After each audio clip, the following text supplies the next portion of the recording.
Hello, my name is Lerato, but I no longer identify as Lerato because Leratos give too much love, you know what I mean? And 2020 was a bad time to be a side chick, so that's when I made the switch right in time to be a girlfriend. And let me tell you something, I definitely miss my champagne because Tuesdays used to be Champagne Tuesdays and now it's Laundry Tuesdays.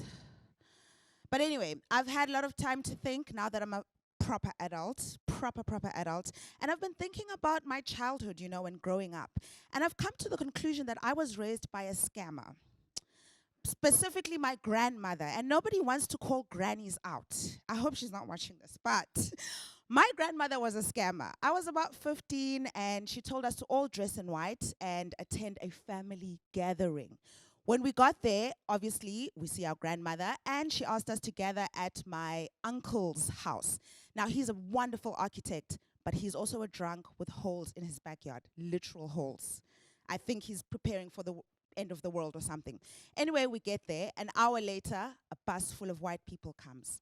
Now, if you're in the township and you're a black person and you see a bus full of white people, it's a little unnerving, okay? It's a little, you're like, are they coming to take me? Did I do something wrong? You start having all those kind of thoughts, right? Nope. She calls us, we stand in a line, and she's like, yes, these are the orphans I'm raising. And she pointed at me. Now, I'm a loudmouth. And I was like, excuse me, I'm not an orphan. She's like, where's your daddy? And I'm like, he's dead. And she was like, see, sometimes she forgets that her dad passed away. Then she points to my uncle's house and she says, this is where I'm raising them. We need funds for these little orphans. It turns out the orphans she was raising was her own grandkids. Okay.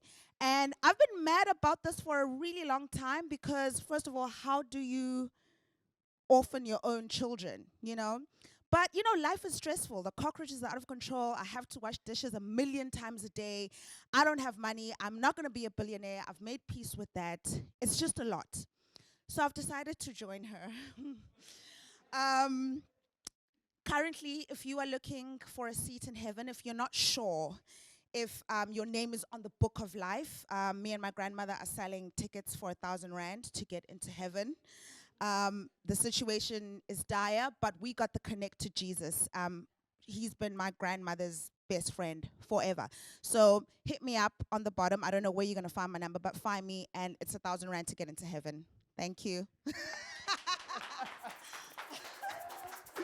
Woo! That was Lerato Sokhulu, everybody! Woo!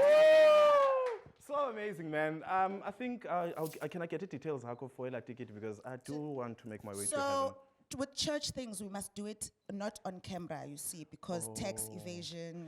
Hey, Yeah. So if we do it here, then legally, Okay. I think I need to be in a choir or something in that church. But thank you very much, man. That was so amazing. Tell us about how did this whole thing, Lerato doing a stand-up, where did it come from? So I started comedy in 2020 after I resigned, and I had resigned to do another job, but then obviously we all know what happened, and it was dead.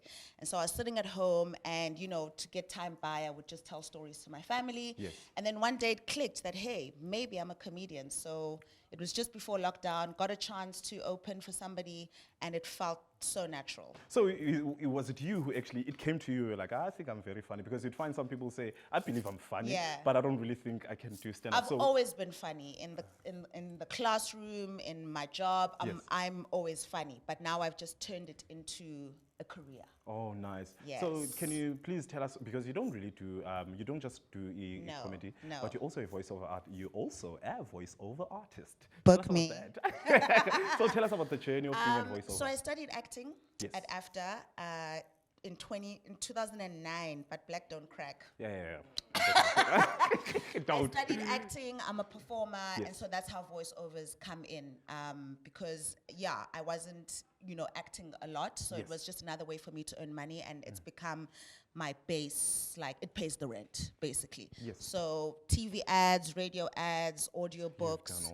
Listen, honey, if I were to give you my resume. Can you please make me too, I want to line. Oh, okay, sorry, it's fine. Did you study?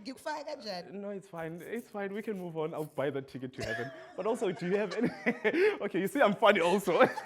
So tell us about shows that you have. Do you have any upcoming shows? Definitely. On the 3rd of May, I'm at Infusion Lounge on Long Street, and then on the 7th of May, Bouquet. Okay, Infusion. It's very weird for you to actually choose that place as a setting for you to do that. But I think it's only time for us now to go to a break. Still Sabandamans, we'll be right back after this.